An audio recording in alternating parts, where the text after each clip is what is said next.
Olá, bem-vindo ao Mais 365, onde lemos a Bíblia inteira um dia de cada vez. É um caminho diário e grande, onde temos vindo a perceber que a Bíblia tem tudo a ver connosco. Ao longo de 365 dias, vamos do Gênesis ao Apocalipse, usando a tradução da difusora bíblica e descobrindo como a história da salvação ilumina a nossa própria história ainda hoje. Eu sou o Francisco e este podcast é uma proposta das equipas de jovens de Nossa Senhora. Hoje é o dia 56, estamos no período do deserto e vamos ouvir Números 5, Deuteronômio 5 e Salmo 90. Números 5. O Senhor falou a Moisés: ordena aos filhos de Israel que expulsem do acampamento todo o leproso, todo o que tiver um fluxo e todo o que estiver manchado por ter tocado num cadáver. Sejam homens, sejam mulheres, expulsai-os para fora do acampamento.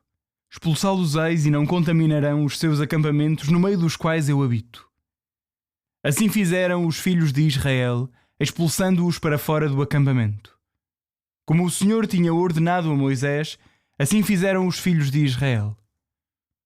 O Senhor falou a Moisés: fala aos filhos de Israel. Homem ou mulher que causar prejuízo a alguém, tornando-se culpado de infidelidade para com o Senhor, e se reconhecer culpado, esse declarará o mal que fez, restituirá o objeto da culpa, acrescentando-lhe o quinto e o entregará à pessoa lesada. Se a pessoa não tiver tutor para receber o objeto da culpa, esse objeto será restituído ao Senhor através do sacerdote, além do carneiro de expiação que será oferecido em expiação por ele. Todas as ofertas e todos os objetos consagrados dos filhos de Israel que forem apresentados ao sacerdote serão dele. Aquele que possuir um objeto sagrado, a ele pertencerá, mas aquele que o der ao sacerdote, deste será. O Senhor falou a Moisés: fala aos filhos de Israel e diz-lhes: a mulher que se desviar do marido e lhe for infiel, tendo relações com outro, se o facto ficar oculto aos olhos do próprio marido, por ela se ter manchado em segredo, e não haver quem deponha contra ela, então ela não se declarará. Mas se passar por ele um espírito de ciúme, e ele tiver ciúmes da sua mulher, e ela se tiver manchado, ou passar por ele um espírito de ciúme, e ele tiver ciúmes da sua mulher, e ela não se tiver manchado, então o marido levará a sua mulher ao sacerdote, apresentando por ela a oferta, 1/10 de efá de farinha de cevada, sem derramar azeite, nem pôr incenso, porque é uma oblação de ciúme, uma oblação memorial a recordar uma iniquidade. O sacerdote mandará aproximar a mulher e a fará estar de pé diante do Senhor. Então o sacerdote tirará água santa com um vaso de barro e deitará na água pó do chão da morada. O sacerdote fará permanecer de pé a mulher diante do Senhor. Há de descobrir-lhe a cabeça e colocar-lhe nas mãos a oblação memorial, a oblação de ciúme, enquanto nas mãos do sacerdote estarão as águas amargas da maldição. O sacerdote a mandará prestar juramento e dirá à mulher: se nenhum homem teve relações contigo, se não te desviaste do teu marido manchando-te, serás declarada inocente por estas águas amargas da maldição. Mas se te desviaste do teu marido e se te manchaste tendo relações com outro homem que não o teu marido, o sacerdote mandará à mulher prestar juramento, o juramento de imprecação, e o sacerdote dirá à mulher: o Senhor realiza em ti a maldição e o juramento no meio do teu povo. Faça o Senhor murchar o teu sexo e secar o teu ventre. Que estas águas amargas penetrem nas tuas entranhas para secar o teu ventre e murchar o teu sexo. Então a mulher responderá: Amém, Amém. O sacerdote escreverá estas maldições no livro, deitá-las-á nas águas amargas, e fará com que a mulher beba as águas amargas da imprecação, a fim de penetrarem nela as águas amargas para a amargura. O sacerdote tomará das mãos da mulher a oblação de ciúme, ele levará a oblação diante do Senhor e a apresentará no altar. O sacerdote tomará um punhado desta oblação memorial, incensará o altar e depois dará a beber as águas à mulher. Quando ela tiver bebido as águas, se estiver manchada e se tiver desviado do seu marido, as águas da maldição penetrarão nela para a amargura e secará o seu ventre e murchará o seu sexo. A mulher será maldita no meio do seu povo. Mas se a mulher não se tiver manchado e estiver pura, será declarada inocente e poderá ter descendência. Esta é a lei dos ciúmes. Quando a mulher se desviar do seu marido e se manchar, ou quando um homem, levado pelo espírito de ciúme, tiver ciúme de sua mulher e apresentar a sua mulher diante do Senhor. Então o sacerdote cumprirá com toda esta lei. O marido ficará isento de culpa e a mulher suportará a sua iniquidade. Deuteronômio 5. Moisés convocou todo Israel e disse: Escuta, Israel, as leis e os preceitos que eu hoje proclamo aos vossos ouvidos. Aprendei-os e ponde-os em prática. O Senhor, nosso Deus, concluiu uma aliança conosco no Horebe. Não foi com os nossos pais que o Senhor concluiu esta aliança, mas conosco, que estamos aqui todos vivos hoje. O Senhor falou-nos face a face sobre a montanha do meio do fogo. Naquele tempo, eu estava entre o Senhor e vós para vos transmitir as suas palavras, porque com medo do fogo não subistes à montanha. Ele disse: Eu sou o Senhor, teu Deus, que te fez sair da terra do Egito, da casa da escravidão. Não terás nenhum outro Deus além de mim. Não farás para ti nenhuma imagem esculpida, seja do que está no alto do céu, ou embaixo sobre a terra, ou nas águas debaixo da terra. Não te prostrarás diante delas e não as adorarás, porque eu, o Senhor, sou o teu Deus, um Deus ciumento que castigo a iniquidade dos pais nos filhos, até à 3ª e 4ª geração dos que me ofendem. Mas uso de benevolência até à 1000ª geração com aqueles que me amam e guardam os meus mandamentos. Não invocarás em vão o nome do Senhor teu Deus, porque o Senhor não deixará impune aquele que tiver invocado o seu nome em vão. Guarda o dia de sábado para o santificar, como te ordenou o Senhor teu Deus. Trabalharás durante 6 dias e neles farás todos os teus trabalhos. Mas o 7º dia é o sábado do Senhor teu Deus. Não farás trabalho algum, nem tu, nem os teus filhos e filhas, nem o teu escravo ou escrava, nem o teu boi, o teu jumento, ou qualquer outro animal, nem o estrangeiro que está dentro das tuas portas, para que o teu servo e a tua serva descansem como tu. Lembra-te que foste escravo na terra do Egito, de onde o Senhor teu Deus te fez sair com mão forte e braço estendido. Por isso te ordenou o Senhor teu Deus que guardasses o dia de sábado. Honra o teu pai e a tua mãe, como te ordenou o Senhor teu Deus, a fim de prolongares os teus dias e viveres feliz na terra que o Senhor teu Deus te há de dar. Não matarás, não cometerás adultério, não roubarás, não prestarás falso testemunho contra o teu próximo, não cobiçarás a mulher do teu próximo e não desejarás a sua casa, nem o seu campo, nem o seu escravo, nem a sua escrava, nem o seu boi, nem o seu jumento, nem nada que lhe pertença. Estas palavras dirigiu o Senhor a toda a vossa assembleia, sobre a montanha, do meio do fogo, da nuvem e das trevas, com voz forte, sem acrescentar mais nada.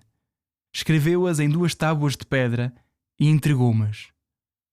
Quando ouvistes a voz que saía do meio das trevas, enquanto a montanha se abrasava em fogo, aproximastes-vos todos de mim com os chefes das vossas tribos e os vossos anciãos, e dissestes-me: Na verdade, o Senhor nosso Deus revelou-nos a sua glória e a sua grandeza, e ouvimos a voz do meio do fogo.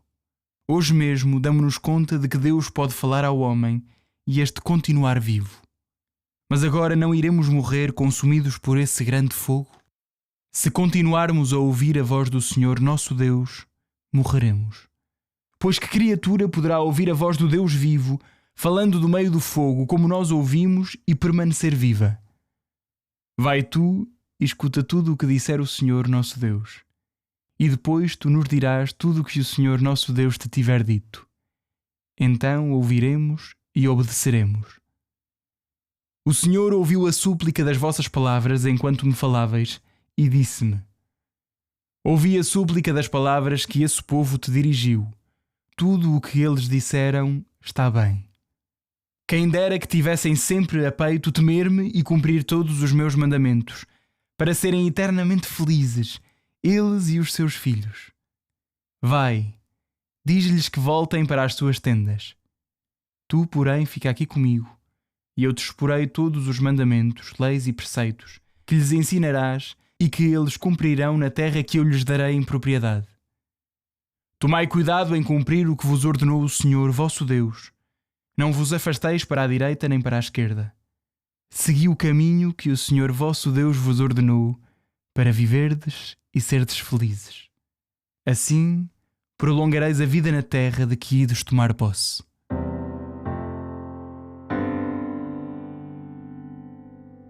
Salmo 90. Oração de Moisés, o homem de Deus. Senhor, Tu foste o nosso refúgio de geração em geração. Antes de surgirem as montanhas, antes de nascerem a terra e o mundo, desde sempre e para sempre, Tu és Deus. Tu podes reduzir o homem ao pó, dizendo apenas: voltai ao pó, seres humanos. 1000 anos diante de Ti são como o dia de ontem que passou, ou como uma vigília da noite. Tu os arrebatas como um sonho, ou como a erva que de manhã verdeja, como a erva que de manhã brota vicejante, mas à tarde está murcha e seca. Na verdade, somos consumidos pela Tua ira, ficamos angustiados pelo Teu furor. Colocaste as nossas culpas diante de Ti, os nossos pecados ocultos à luz da Tua face. Todos os nossos dias se esvanecem pela Tua indignação. Os nossos anos dissipam-se como um suspiro. A duração da nossa vida poderá ser de 70 anos e para os mais fortes de 80, mas a maior parte deles é trabalho e miséria, passam depressa e nós desaparecemos. Mesmo temendo-te e respeitando-te, quem poderá compreender a Tua ira e indignação? Ensina-nos a contar assim os nossos dias, para podermos chegar ao coração da sabedoria. Volta, Senhor, até quando? Tem compaixão dos Teus servos. Sacia-nos pela manhã com os Teus favores, para podermos cantar e exultar todos os dias. Alegra-nos pelos dias em que nos afligiste e pelos anos em que sofremos a desgraça.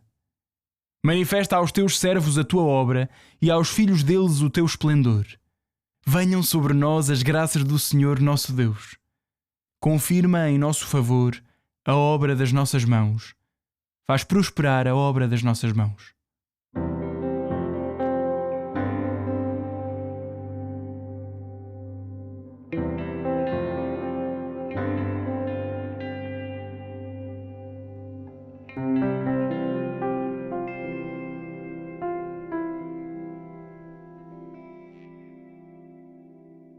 Olá, eu sou o Padre Tiago Fonseca, das equipas de jovens de Nossa Senhora. É muito bom poder acompanhar-vos na leitura dos textos bíblicos, nesta proposta do podcast Mais 365. Acreditamos verdadeiramente num Deus que nos ama e que quer falar connosco, para se dar a conhecer, para nos dizer quem nós somos e para nos indicar a sua vontade, o que Ele quer de nós. Como Nossa Senhora, também nós, espantados, desejamos acolher a palavra de Deus, dizendo: faça-se em mim, segundo a vossa palavra. No capítulo 5 do livro dos Números, começamos a ouvir as disposições sobre a pureza ritual e a marginalização dos leprosos, das pessoas com fluxos de sangue ou que tocaram em cadáveres. Como à época a lepra era considerada um sinal de castigo de Deus pelo pecado cometido, os leprosos eram expulsos do acampamento israelita, também pelo perigo de contágio. Claro que isso nos choca agora, pensamos que é uma coisa horrível, que ninguém deve fazer isso, mas importa lembrar que naquele tempo havia essa ideia de que a doença era uma punição de Deus e, como tal, aquele pecador deveria ser marginalizado, também pelo efeito perigoso de contágio, não apenas da doença física, mas da doença espiritual. Importa lembrar que Jesus vem acolher, curar e reintegrar os leprosos na comunidade. E vem dizer-nos que a doença não é castigo de Deus pelos pecados. como aliás já tivemos a oportunidade de ouvir nos comentários ao livro de Jó. Ao longo da história da Igreja tivemos até extraordinários exemplos de santos que quiseram cuidar dos leprosos. Pensamos no padre belga São Damião de Molokai.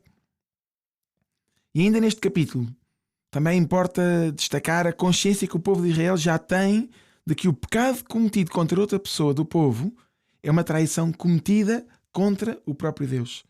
E que por isso pede justiça, arrependimento e restituição. Por sua vez, no capítulo 5 do livro de Deuteronômio, estamos já no segundo e longo discurso de Moisés. Este discurso vai durar até ao capítulo 26. Agora, Moisés apresenta os 10 mandamentos, com paralelo no capítulo 20 do livro do Êxodo. Vale a pena ver o que diz o Catecismo da Igreja Católica a propósito destes 10 mandamentos. Citando Santo Ireneu, desde o princípio, Deus tinha enraizado no coração dos homens os preceitos da lei natural. Porém, como depois da acrescentação Boaventura, uma explicação completa dos mandamentos do Decálogo tornou-se necessária no estado de pecado em que nós todos nos encontramos, por causa do obscurecimento da lei da razão e do desvio da vontade. As 10 palavras que Deus escreveu com o seu dedo nas tábuas da lei que entregou a Moisés indicam então as condições para uma vida liberta da escravidão do pecado. São um caminho de vida para o povo. Pela sua importância, Moisés assinala-o dizendo: escuta, Israel. Porém, estas 10 palavras são dirigidas também a cada um de nós hoje. Aliás, o próprio Jesus não aboliu os 10 mandamentos, mas diz ele que vem completar a lei. É preciso então sublinhar como os 10 mandamentos não são um conjunto de regras e limitações, mas antes uma garantia da nossa liberdade. Somos livres na medida em que pomos em prática estes 10 mandamentos, que dizem respeito à nossa relação com Deus, os 3 primeiros, e também à nossa relação com o próximo, os restantes mandamentos. E o incumprimento destes mandamentos tem consequências para a própria pessoa, mas também para todos ao nosso redor, para a comunidade. Lembramos então os primeiros 3 mandamentos, já todos devem saber de cor da catequese. O dever de amar a Deus, sem invocar outros deuses, sem o invocar em vão, e também respeitando o descanso do sábado, o dia em que Deus determinou a criação, e o dia escolhido então para a santificação. Os restantes 7 mandamentos referem-se ao próximo: honrar pai e mãe, não matar, não cometer adultério, não roubar, não mentir, não desejar a mulher do próximo, nem cobiçar as coisas alheias. Na formulação dos 10 mandamentos que a Igreja ensina, vemos alguns pequenos ajustamentos no 6º e no 9º mandamento. Agora com a formulação: guardar castidade nas palavras e nas obras, e guardar castidade nos pensamentos e nos desejos. Em todos estes mandamentos, agora enunciados, vemos a oportunidade de fazer um exame de consciência e de pedir perdão, pedir desculpa a Deus pelos nossos pecados, pelas nossas falhas, mas também pedimos ajuda ao Senhor para voltarmos a viver na gloriosa liberdade dos filhos de Deus. Voltaremos a estes mandamentos nos próximos episódios. Senhor, obrigado por tantos sinais do teu amor e da tua fidelidade. Desculpa os nossos medos e a nossa desconfiança. Somos parecidos com o povo de Israel. Ajuda-nos e dá-nos coragem para ouvir a tua palavra e obedecer à tua santa vontade. Repetimos esta oração do coração a partir do Salmo 90. Senhor, tu foste o nosso refúgio de geração em geração. Senhor, tu foste o nosso refúgio de geração em geração. Amém.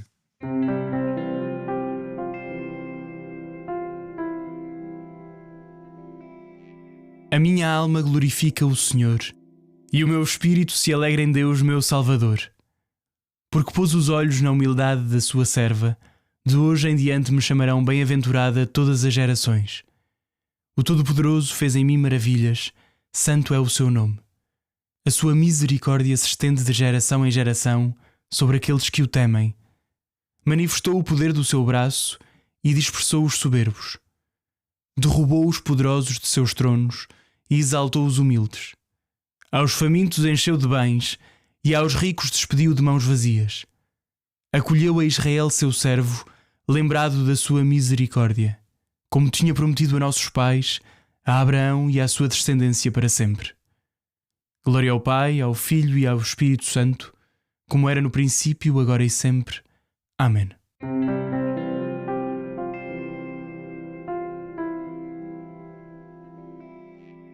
Mais um dia neste caminho de felicidade que é conhecer a Palavra de Deus. Um abraço em Cristo. Até amanhã.